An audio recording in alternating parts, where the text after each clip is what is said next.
Imagine you are a pilot flying a supersonic fighter jet over the Aegean Sea. The water below is a stunning blue, but your instruments are screaming red.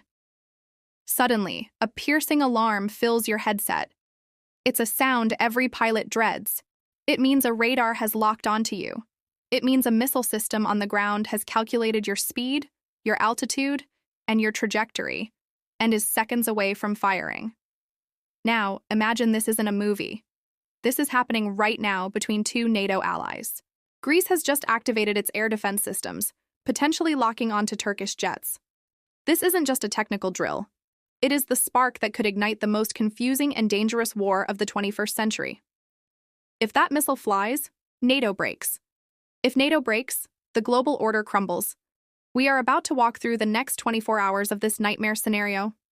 We will see who shoots first, who backs down, and what happens to your wallet when the Mediterranean explodes. But before we initiate this launch sequence, you need to hit that subscribe button and ring the bell. We analyze the conflicts that shape your world, and trust me, you want to be notified before the news breaks, not after. Go ahead, click it now. To understand why this is terrifying, we have to understand what activating air defense actually means. We aren't talking about a guy looking through binoculars. We are talking about the S-300. This is a Russian-made missile system. Yes, you heard that right. Greece, a NATO member, operates a Russian missile system. It is one of the weirdest anomalies in military history, and it is at the center of this crisis. Here is the scenario. Turkish F-16s are flying over the Aegean Sea.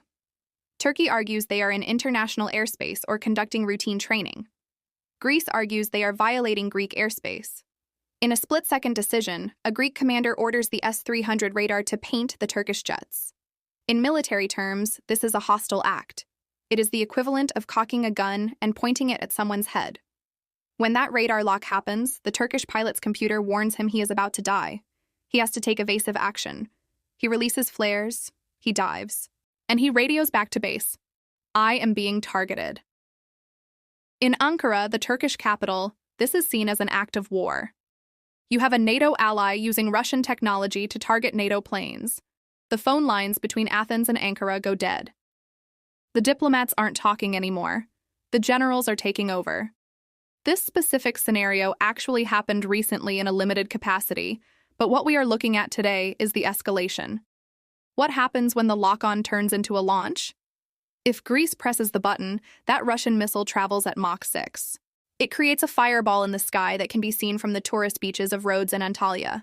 And just like that, the peace that has held the southern flank of Europe together for decades is gone. You might be wondering, why are they fighting over some water? If you look at a map, it seems simple. But zoom in. The Aegean Sea is a nightmare of geography. Greece owns thousands of islands, and some of them are literally a stone's throw away from the Turkish mainland. You could swim from some Greek islands to the coast of Turkey. Because of this, Greece claims the airspace and the water around these islands belongs to them. If you follow Greece's rules, Turkey, a massive country with a huge coastline, is basically locked inside its own house, unable to access the open ocean without asking Greece for permission. Turkey calls this the Blue Homeland Doctrine. They refuse to accept that a tiny island should have the same maritime rights as a massive continent. So every day they play a game of chicken. Turkish jets fly into disputed zones to prove a point. We are here and you can't stop us. Greek jets scramble to intercept them to say, "This is our sky, get out." Usually they just fly alongside each other, wave, maybe make a rude gesture, and go home. But when you introduce a surface-to-air missile system like the S-300 into the mix, the game changes. You are no longer escorting a plane out. You are threatening to blow it out of the sky. The reason this matters to you is that this isn't just about water. It's about gas. There are billions of dollars worth of natural gas under that sea. Both countries need it. Both countries want it. And when money and national pride mix, logic usually leaves the room. Let's simulate the first 6 hours after a potential shoot-down or a serious radar engagement. If a Turkish jet is engaged by Greek defenses, Turkey will retaliate. They have one of the largest drone fleets in the world. You've probably heard of the Bayraktar drones, the ones that became famous in Ukraine. Turkey would likely launch a swarm of these drones to target the Greek S-300 batteries on the island of Crete. Now pause and think about the headache this causes in Washington, D.C. and Brussels. Article 5 of NATO states that an attack on one member is an attack on all. It is the core rule of the alliance. But what happens when the attacker and the victim are both NATO members? It is a paradox. It's a glitch in the system. Does the US bomb Turkey to protect Greece? Does Germany sanction Greece to appease Turkey? The alliance would paralyze instantly. There is no manual for this. The NATO Secretary General would be frantically calling both sides, but he has no power to stop the missiles. The United States has a massive naval base in Crete, right next to where these missiles are. American sailors would be watching their allies fight each other just a few miles away. The U.S. Sixth Fleet would likely deploy to the middle of the Aegean, essentially parking aircraft carriers between the two countries like a teacher breaking up a schoolyard fight. But here is the danger. In the fog of war, does a Greek missile accidentally hit an American ship? Does a Turkish drone mistakenly target a French frigate? The risk of dragging the superpowers into the fight is incredibly high. We have to stop looking at the maps for a second and look at the people. Why would they take this risk? Why now? This brings us to a concept that is critical to understanding global events. It's naturally mentioned in the Global Code.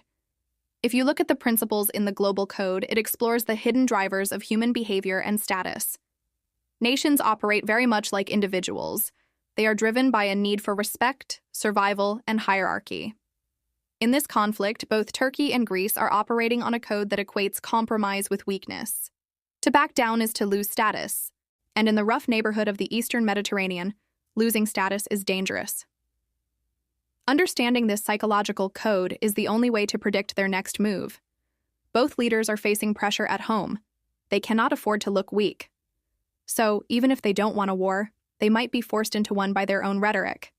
They have climbed up a ladder of escalation, and now they realize there is no easy way to climb back down without jumping.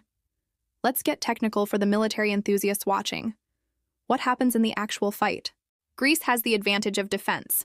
Their islands act like unsinkable aircraft carriers. They have placed air defense systems on these islands, creating a kill zone that Turkish jets cannot enter. The S-300 is old, but it is deadly. It can track 100 targets at once and engage 12 of them simultaneously. Turkey, however, has the advantage of offense and numbers. They have a massive air force and a domestic defense industry that produces missiles and drones. Turkey would likely try to overwhelm the Greek radar. They would send in decoy drones to trick the Greek radar operators into firing their expensive missiles at cheap targets. Once the Greek missile batteries are empty, the real Turkish fighter jets would swoop in. But Greece recently bought French Rafale jets and is upgrading to F-35s. The Rafale is a game changer. It has a missile called the Meteor, which can shoot down a plane from over 100 kilometers away. So the air battle over the Aegean would be fast, brutal, and incredibly expensive. We aren't talking about World War II dogfights where pilots see each other. This is beyond visual range warfare. Blips on a screen disappearing. Multi-million-dollar jets falling into the sea before the pilot even knows they are being hunted. And remember, the Aegean is one of the busiest shipping lanes in the world. While this battle is raging in the sky, thousands of cargo ships carrying cars, electronics, and oil are stuck in the water below, sitting ducks in a crossfire. This is where the story lands on your doorstep. You might think, I don't live in Greece, why do I care? You care because the global economy is a fragile web. If the Aegean Sea becomes a war zone, shipping insurance premiums skyrocket overnight. No captain is going to sail a container ship through a missile exchange unless they are paid a fortune. This means the cost of shipping goods from Asia to Europe triples. Supply chains, which are already stressed, would snap. But the real killer is energy.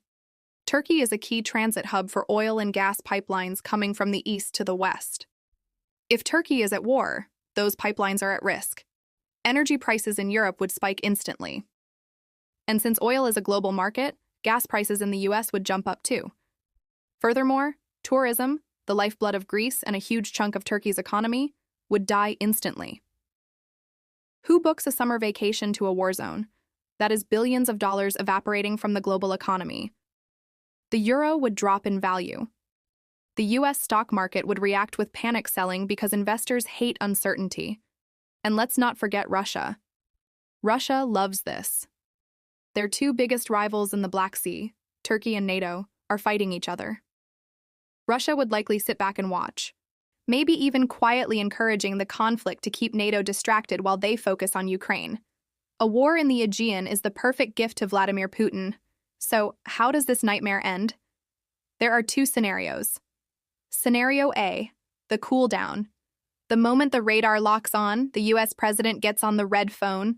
The US threatens to cut off military spare parts to both sides if they don't stop. France sends an aircraft carrier to stand with Greece. Germany uses its economic leverage over Turkey. Under immense pressure, both sides agree to a ceasefire. They spin it as a victory to their own people. We stood tall. But nothing changes. The tension remains, waiting for the next spark. Scenario B, the spiral. A plane is shot down. The pilot is killed. The public in both nations demands blood. The skirmish turns into a full invasion of one of the Greek islands. NATO effectively fractures. The UN tries to intervene, but the fighting drags on for weeks. The economies of both nations collapse. The US is forced to choose a side, permanently alienating the other. The eastern flank of Europe remains unstable for a generation. The reality is likely somewhere in the middle. These nations have danced on the edge of the volcano for decades. They know the cost of falling in. But systems like the S-300 are automated, fast, and lethal. They reduce the time humans have to think. And when you reduce thinking time, you increase the chance of a catastrophic mistake. The activation of air defense systems in the Aegean isn't just a military drill. It is a warning light on the dashboard of the world. It reminds us that even allies can become enemies when geography and history collide. We are entering a new era of warfare, where old alliances are being tested and new technologies are making the trigger finger itchier than ever before. The question isn't just what happens next. The question is, can we stop it? I want to hear from you in the comments. If you were the US president, how would you handle two allies fighting each other? Who do you think has the stronger claim to the Aegean? Let's get a debate going down below. If you found this deep dive valuable, please share this video with a friend who loves geopolitics. It really helps the channel grow.